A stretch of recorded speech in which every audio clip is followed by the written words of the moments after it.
Welcome to another trip down the Bourbon Road with your hosts, Jim and Mike. So grab a glass of your favorite bourbon and kick back. Hello, everybody. I'm Jim Shannon. And I'm Mike Hyatt.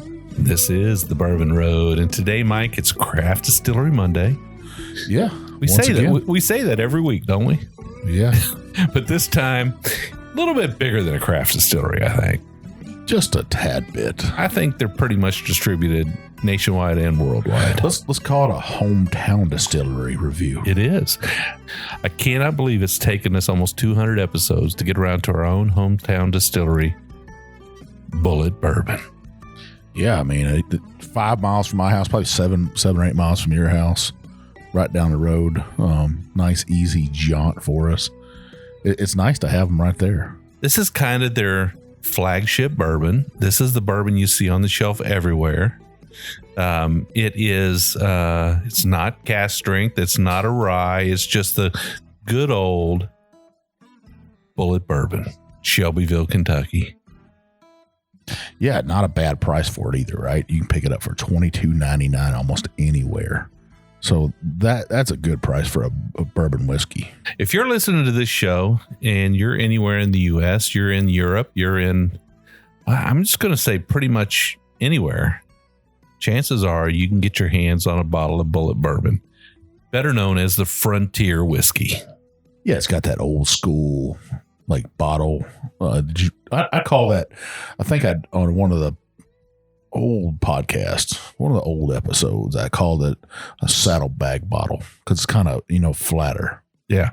This is ideal if you're sitting on the back of a horse to just slide it into your saddlebag. It's not going to stick out real far. And it's a Kentucky straight bourbon whiskey. It is 90 proof. This is their flagship bottle. Bulleit Distilling Company, Louisville, Kentucky. They say Louisville, Kentucky, but let's face it, guys, they're in Shelby County. Yeah, I mean, it is Shelbyville, Shelby County, not too far out of town, almost right behind a high school there in Shelbyville. So kind of nice. Like I said, just drive down there. They started having some events. If you haven't been inside there, they got a cocktail tasting bar. Pretty nice place. Yeah, absolutely. Well, Mike, I say let's get straight to this whiskey. What do you think? Let's do it. All right. Got a great nose, a little bit of leather, a little bit of oak. Not too much sweetness, but I get the spice. There's some spice in there. Well, you'd expect that out of this, right? I think so. I even get a little bit of mintiness out of it. Now, this is non-age stated, but we would think this is right around 6 to 8 years old, right? Yeah, I think it's probably 6-year-old whiskey. It's definitely not got any youthful notes to it whatsoever. Yeah, 68% corn, 28% rye, and 4% malted barley. That's a high rye bourbon. And you can definitely pick it up on the nose. A couple floral notes in there. You expect that with that much rye. A little bit of leather, like you said, a little bit of oak. I'm not getting any sweetness from this, though. Yeah, very little. But, it's not tannic. It's not drying on the back end too much. It's kind of a nice rye bourbon, sort of a mid-palate bourbon with a little bit of kick on the back end. But you're right, not much sweetness up front. Now, a couple questions people would ask probably, is this Four Roses bourbon? Fair question. I mean, certainly Bulleit bottles have been known to have Four Roses bourbon in them. In this day and age, you know what? Who cares? Yeah, as long as it's good bourbon, right? It is important that when you take a sip of it, that it pleases you. And this does please, especially somebody like me who likes a little bit of rye in their bourbon. A little bit of rye in their bourbon. Yeah. Well, I'll say cheers. Let's taste this thing. Cheers.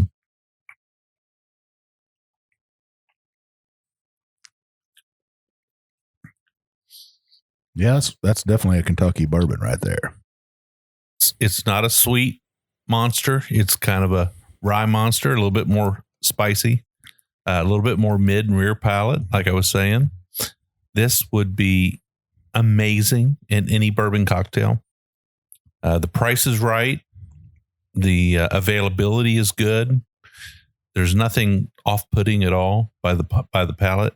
It's a fine bourbon. It's got a little bit of vanilla, just a tad hint of oak. Not a lot of oak. It's not overpowering. Leathery, I would call it. A little bitter on that back end, maybe because it lacks that sweetness to it. A little bit of spice. Yeah, I think this is a bourbon that is solid, above board, kind of middle shelf, right? Middle shelf. It's available. I think it has a place on anybody's bar. Well, I think you hit the nail on the head when you said great for cocktails at that price, at that proof. With that rye spice, it'll hold up in a cocktail. You want to add your sweetness to it if you don't like straight bourbon whiskey like we do. And that's all right, because we always say, what? You're a bourbon your way, right? Absolutely. That's right. But this should have everything a Kentucky bourbon would have. That corn, gives it just enough sweetness to let you know that it is a bourbon. Right. I think so. And this bottle, if you were to peel the paper label off and just leave the clear glass bottle by itself, you would have a hard time telling this wasn't from the 1800s. Oh, most definitely. It is. It's old school as it can be. Almost one of those old medicinal bottles. Like I said, a saddlebag bottle all day long.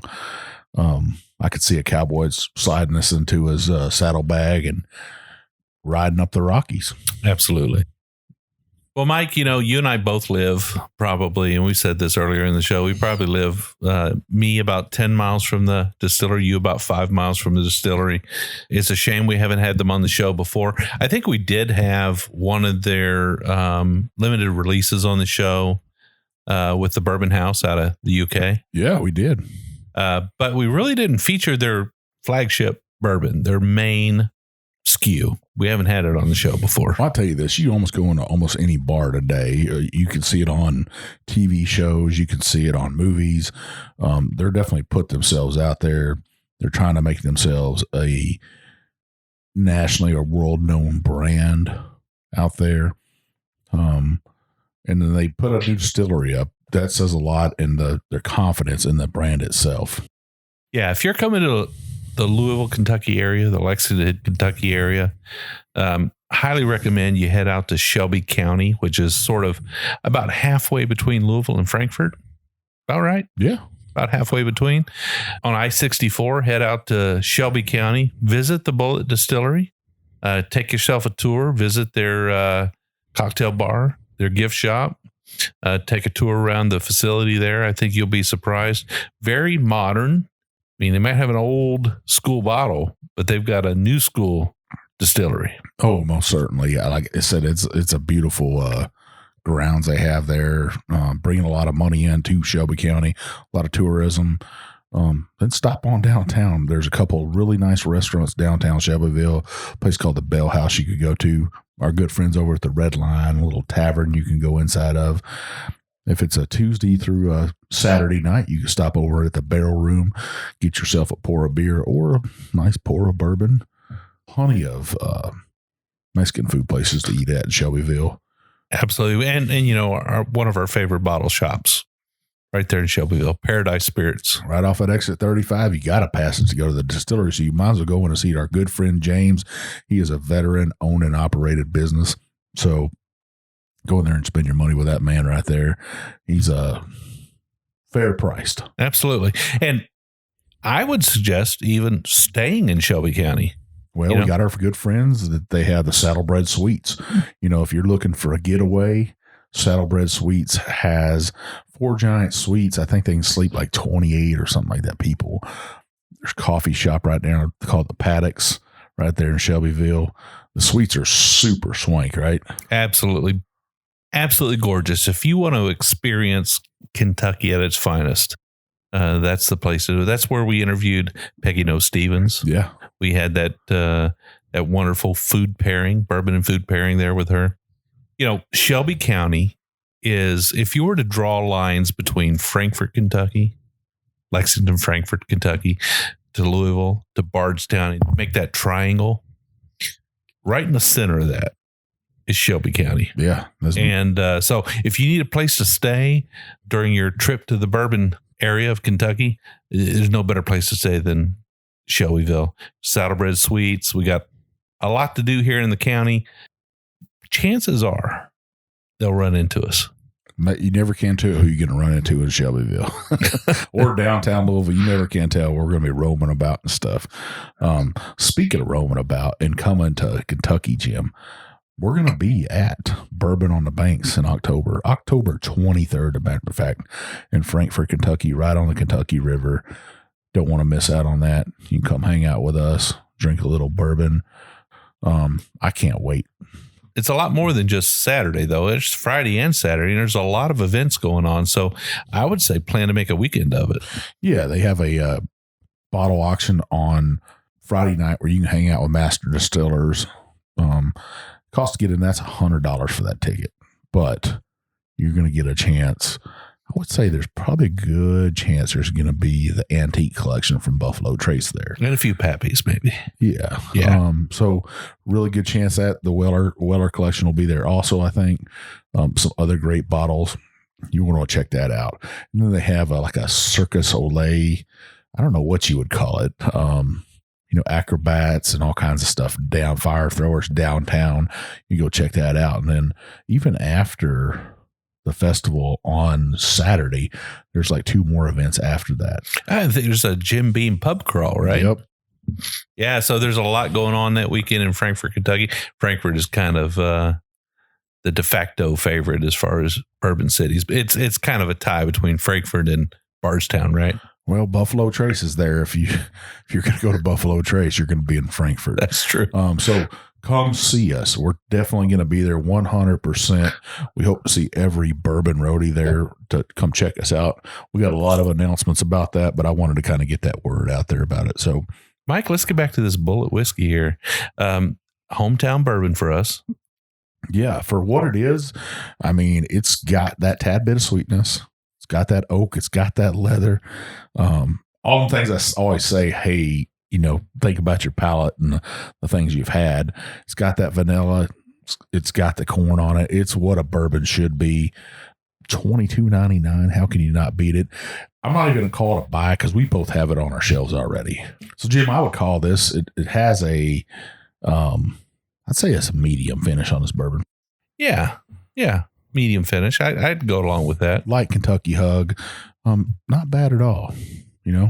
It's a winner. So you can find us on all social media out there if you're looking for us. We are on TikTok. We're on Instagram. We're on Facebook, YouTube, and Twitter. Go check us out. One of those. Give us a follow. Heck, you don't know. We might even give you a follow back. You won't find us on Twitch, though. Not on Twitch. I don't even really know what Twitch is. I just see young people watching it. So, yeah. We also have a website. You can find our swag on there. You can find articles that I write. You can find reviews from our good friend Adam Boothby. Sometimes we'll have a guest reviewer on there that puts some reviews up for us. They'll send us one. So check those reviews out before you buy a bottle. See if it's worth your money. See what the Bourbon Road has to say about it. It might help you out. Yeah, I think, we've said it before. We're not bourbon experts. We're bourbon bullshitters. Yeah. But we have had probably somewhere between 600 and 700 bourbons on the show. Yeah, we've had a couple whiskeys. Even if we don't know anything, we've tasted a lot of bourbon. Yeah. Well, it's a good thing when you can open your palate up to different things and try different things. I'd say that to everybody. Try different things and open your mind up some different stuff. Some of those different bourbons that you're turning your nose up to might be really good. Like Bulleit. Absolutely. Well, we'd love to have you give us a little bit of feedback. We'd love you to scroll on up to the top of that app, click that button that says leave a review, and leave us a 5-star review, right? Tell us what you think about the Bourbon Road. We'd love to hear from you. Then scroll on down, hit that subscribe button, because if you don't, I'm telling you what's going to happen. No, actually, we're going to let Mike tell you what's going to happen. If you don't leave us a 5-star review, the big bad booty daddy of bourbon is going to come to your house. I'm going to bring a couple of bottles with my alter ego. We're going to drink all night long. We're going to talk shop. We're going to talk bourbon. By the end of that night, you're going to hit that 5-star review. I guarantee you, because I'm going to have empty bottles and we're both going to leave happy. So please leave us that 5-star review. It gets us into distilleries. It gets us into doors that we might not be able to get into. And we'd love you for it. Yeah, I mean, after 2 bottles, it might be kind of reading like gibberish, you know. Review. All right. Well, we'd love to hear from you. Mike said, definitely love to hear from you. We're always looking for ideas for the show. If you've got one, let's say you got a hometown distillery, let Mike and I know about it. We'll feature them on the show. We'll drink the bourbon and we'll give a fair review, and then we'll reach out to them and get some comments. Because that's what the Bourbon Road is all about. Getting out on the road and trying a lot of new bourbons. We'd love to hear from you. Reach out to us. Best ways on Instagram. You can find me at jshannon63. I'm One Big Chief. And we'll see you down the Bourbon Road.